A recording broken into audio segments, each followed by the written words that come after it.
سامنے سے؟ کیا قرآن مجید کی آیات نہیں پڑھی جاتی ہمارے سامنے؟ عالمت نفس ما قدمت و اخرت. آ جائے گا وہ ٹائم جب ہم خوب جان لیں گے اس چیز کو کہ ہم نے پیچھے کیا چھوڑا ہے اور ہم آگے کے لیے کیا لے کر جا رہے ہیں. گھر بنوائیں تو پلستر کرنے کے بعد ہماری سب سے پہلی جناب کوشش یہ ہوتی ہے کہ اس میں لائٹیں ہو جائے، اندھیرا ہے. بچے آئیں گے تو ڈریں گے، ہم آئیں گے تو ہمیں پتہ کچھ نہیں چلنا.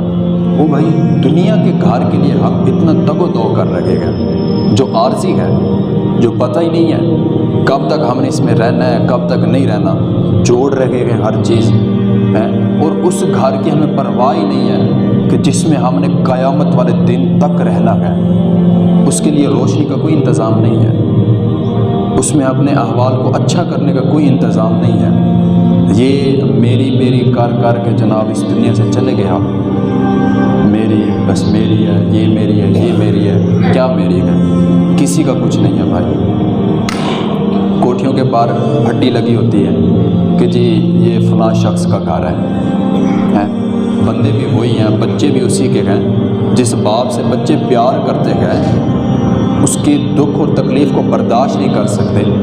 مرنے کے بعد وہ گھر بھی ادھر ہے، مال و دولت بھی ادھر ہے، بیوی بچے بھی ادھر گئے. لیکن جب بندہ مر جاتا ہے تو وہ گھٹی چینج ہو جاتی ہے. پہلے فلاں شخص کی تھی، اب کسی اور کا نام آ گیا.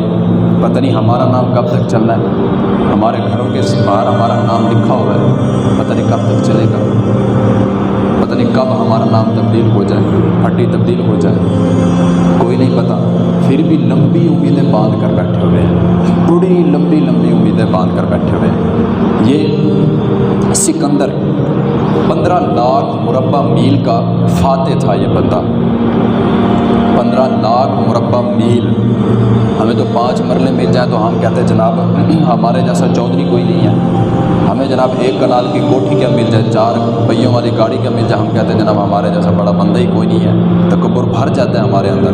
لیکن وہ 15 لاکھ میل مربع کا فاتح تھا اور مالک تھا، حکومت کرتا تھا. ایک دن کیا ہوا کہ زندگی نے وفا نہ کی، عیش و عشرت زیادہ نہیں تھے اس کے لیے، سانپ نے ڈس لیا. تو پھر ارسطو جو تھا انہوں نے سکندر کا ٹریٹمنٹ کیا، لیکن ان کا علاج کیا. تو علاج جب چل رہا تھا تو جب ارسطو نے دیکھا کہ اب زہر جو ہے نا پورے جسم میں پھیل رہا ہے، جسم جو ہے وہ نیلا پڑنے لگ گیا، زہر کا تاثر جو ہے نا وہ بڑھ رہا. تو ارسطو نے کہا کہ جی اب آپ کے پاس نا زیادہ وقت نہیں ہے، آپ کے پاس زیادہ وقت نہیں ہے، کچھ ہی لمحات ہیں آپ کے پاس.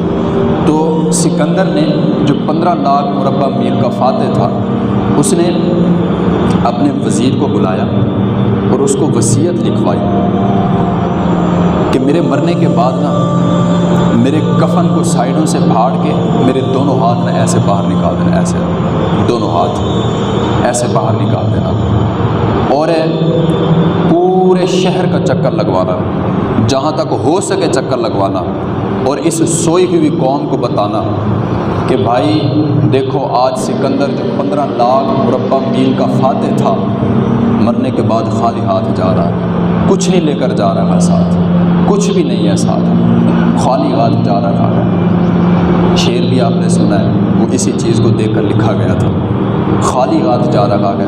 اور ہم کہہ رہے ہیں میری ہے میری ہے. کیا ہم یہ نہیں سنتے کہ خالق کائنات ارشاد فرماتا ہے کہ لہو ما فی السماوات و ما فی الارض وللہ ملک السماوات والارض قل اللہم مالک الملک. اللہ تعالیٰ فرماتا ہے کہ ہر چیز میرے لیے ہے، زمین و آسمان اللہ کے لیے ہے، یہ اللہ کے قبضہ قدرت میں ہے. تو پھر ہم کس چکروں میں پھر رہ گئے ہیں؟ ہم کس زندگی میں جی رہے ہیں کہ یہ میری ہے، یہ میری ہے، یہ فلانی دکان میری ہے اور یہ فلانی جائیداد میری ہے. کس کی ہے بھائی؟ کسی کی نہیں ہے، کسی کی بھی نہیں ہے بھائی. آج ہم ہیں تو ہمارے نام پر ہے، جب ہم جائیں گے تو کچھ بھی نہیں ہے. تو بتانے کا مقصد یہ تھا کہ جس کے پیچھے ہم لڑ رہے ہیں وہ تو ہماری ہے ہی نہیں، اور جو چیز ہماری ہے اس کے بارے میں ہم سوچ ہی نہیں رہے. ہے جس زندگی میں ہم نے ہمیشہ رہنا ہے، جہاں پر ہمیں جزا ملے گی، حساب و کتاب ہوگا، اس کے لیے تو ہم نے کچھ سوچا ہی نہیں۔ مصطفى مصطفى منبع الصفا سيد